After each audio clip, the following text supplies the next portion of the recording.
বিস্তারিত জানবো, সহকর্মী রাজু আহমেদ যুক্ত আছেন কারওয়ান বাজার থেকে। রাজু, জানাবেন ঈদের প্রধান যে অনুষঙ্গ সেমাই সহ অন্যান্য মাছ মাংসের দরদাম কেমন, আর সালাদের যে সবজিগুলো রয়েছে তার দাম নিয়ে ক্রেতা বিক্রেতারা কি বলছেন?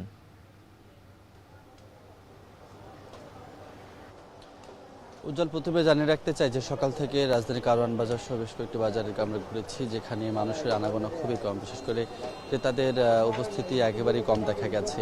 এবং সেই সঙ্গে অন্যান্য যে আনুষঙ্গিক সবজিগুলো রয়েছে, বিশেষ করে সালাদ আইটেম যেগুলো রয়েছে, সেই আইটেমগুলোর দাম কিছুটা কম বলছেন বিক্রেতারা। তবে ক্রেতাদের কাছে সেটিও অনেক বেশি। তবে অন্যান্য সবজি যেগুলো রয়েছে সেই সবজিগুলোর দাম আকাশচুম্বী। প্রত্যেকটি সবজিতে 20 থেকে 30 টাকা পর্যন্ত দাম বেড়েছে, এমন অভিযোগ কিন্তু আমরা পেয়েছি।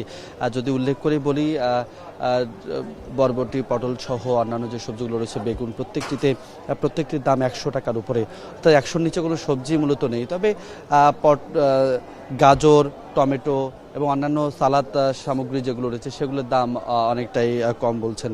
সেই সঙ্গে আমরা আমিষের বাজারও ঘুরে এসেছি, সেখানকার চিত্র যদি বলতে চাই, মুরগির দাম আকাশচুম্বী। বিশেষ করে সোনালী মুরগি যেগুলো রয়েছে সেগুলোর দাম 400 থেকে 420 টাকা পর্যন্ত বিক্রি হচ্ছে কারওয়ান বাজারে।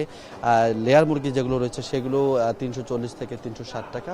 ব্রয়লার মুরগি যেটি গত সপ্তাহে বিক্রি হয়েছে 180 টাকা, সেটি আজকে 200 থেকে 220 টাকা কেজি দরে বিক্রি হচ্ছে। সেই সঙ্গে মশলার দাম কিছুটা বেড়েছে বলে কিন্তু আমরা অভিযোগ পেয়েছি। তবে বিক্রেতারা বলছেন যে মশলার দাম অনেকটাই স্বাভাবিক রয়েছে। তবে সেমাই চিনির যে চাহিদা সেটি এই কারওয়ান বাজারে আমরা একটু বেশি দেখেছি। মানুষজন সেমাই চিনির দোকান, বিশেষ করে মুদি দোকানগুলোতে ভিড় করছেন এবং মাছের বাজারেও আমরা কিছুটা ভিড় লক্ষ্য করেছি, যদিও কাঁচা বাজারে সেই ভিড়গুলো তুলনামূলকভাবে অনেকটাই কম।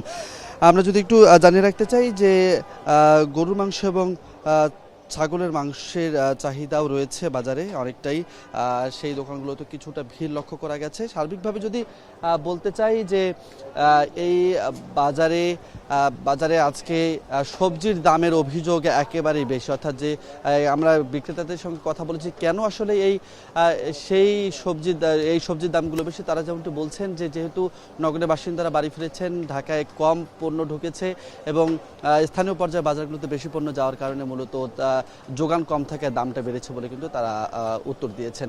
উজ্জ্বল, এই ছিল কারওয়ান বাজার থেকে আমার কাছে এখন পর্যন্ত সর্বশেষ। ঈদের আগে বাজার পরিস্থিতির সবশেষ খবর জানাচ্ছিলেন রাজু আহমেদ।